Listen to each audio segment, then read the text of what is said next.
thank you very much for the friendship between Kenya and Germany.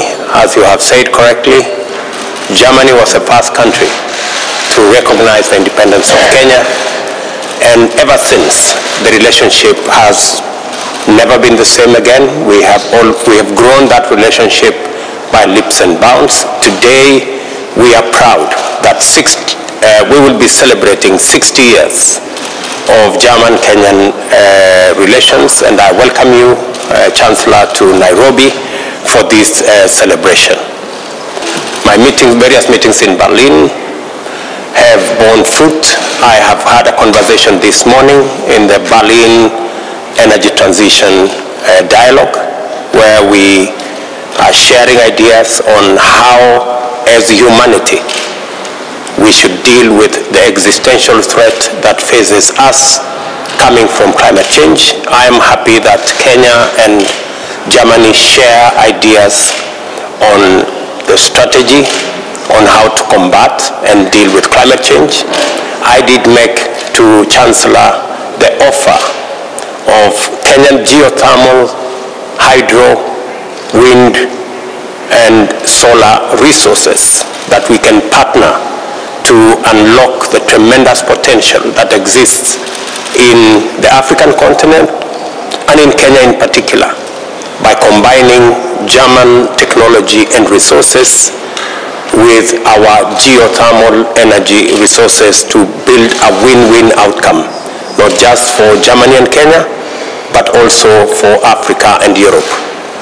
The conversations again this afternoon around sharing knowledge and experience around MSMEs and our TVET institutions, combining and realigning curriculum between Kenyan MSMEs and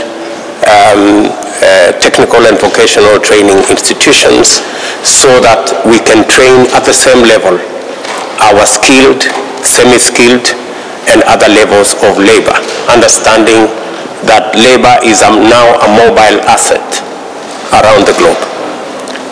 I am very happy that Germany has offered, in fact in the last 2 weeks, we signed a 45 million euro facility for the exploitation of our geothermal resources in Olkaria. And I want to thank Chancellor for the assurance that he has made that Germany and Kenya will continue on the trajectory of renewable energy exploitation for the benefit of both Kenya and Germany. Let me also put it on record that Kenya has been pushing for the last 10 years variable geometry on the application of the EPAS. And I now can confirm with the support of Germany that tomorrow we will be having the final meeting in Brussels, where Kenya finally will be able to sign the economic partnership agreement between Kenya and Europe to allow us opportunity to export our valuable products into the European market. And that will serve as an interim agreement as we wait for the rest of the members of the East African community to prepare themselves, and so that we can all sign the agreement together later. Let me also thank the Chancellor for the offer that Germany is making for us to be able to build our human capital together. We're aware that Germany will require human capital, labor, to be able to support industry and development of this country, and Kenya will be ready to offer both skilled and high-quality labor to Germany and to Europe under a framework that is mutually acceptable between Germany and Kenya. Let me also thank Chancellor for the support that he is giving us out of Brussels in managing the affairs of our region, especially in Somalia, in Ethiopia and in DRC. I have shared with him the interventions Kenya is making, the support Kenya is giving both in DRC, in Ethiopia and in Somalia, and we've agreed that EU, under the leadership of Germany, will support our efforts in stabilizing our region. And I have also made a commitment that as a country, we are signatories to the UN Charter, and the respect for territorial integrity of countries is a cardinal principle of our beliefs, both as a country and as a region, and any aggression anywhere is actually aggression everywhere. And we are very strong believers that the war in Europe should be brought to an end, and the aggression against Ukraine is unjustified in any way.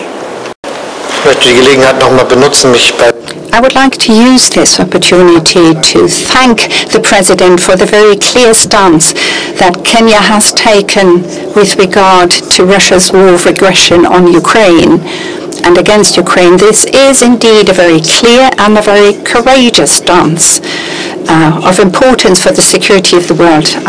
When we talked personally earlier, I shared with him that I have often quoted the words of the Kenyan ambassador to in the Security Council of the United Nations, because he very clearly described in what way Russia's war violates international law in making that statement. I am very happy about the fact that we have these negotiations. We are continuously making headway. We're engaging in a lot of detailed discussions, and we hope to achieve a good overall result. And the very intensive and good preparatory work that I did with the Vice Chancellor and the Finance Minister has paid off. He's prepared our negotiations, and we're now going through very concrete issues step by step. And I think at the end of the day, the efforts will pay off. We have also focused on things that you might not have focused on, but you will be satisfied at the end of the day. We hope we will find a solution that is good for the future of our country. Perhaps just one remark, if I may.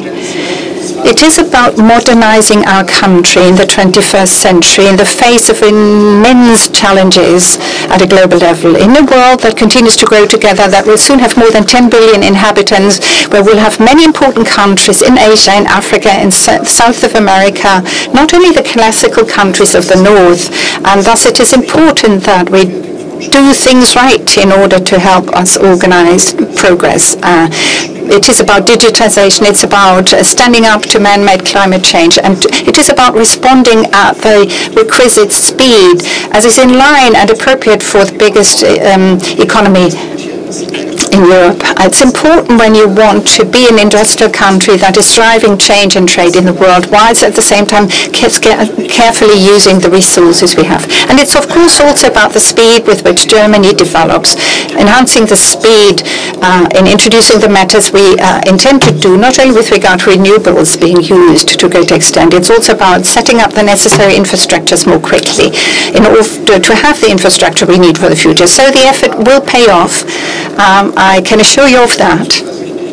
And I'm pretty confident that we will make major achievements. That discussions like this take some time is not coming as a surprise. I think it's fair to say there are a whole host of elements and trends in society that need to be reflected. Of course, we delegate this to parties, the parties represented in the Bundestag, and then we have the parties that are members of the coalition government, and we also have to discuss matters that haven't yet been settled. You know, you cannot just carry out a poll saying what is the end result going to look like. It's a tedious process of negotiating that we have set out to engage in.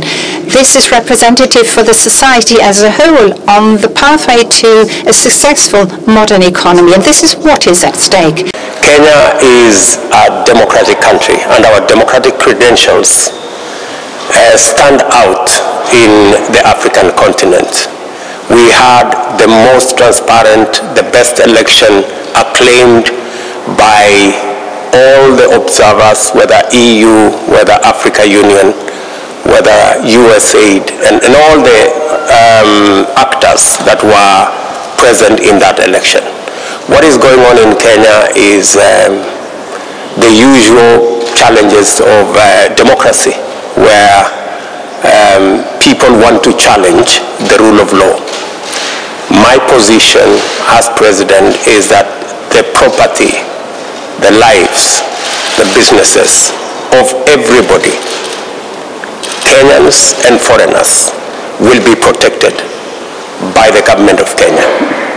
All those involved in criminal activity, whoever they are, irrespective of who they are, what their status is, will be brought to book.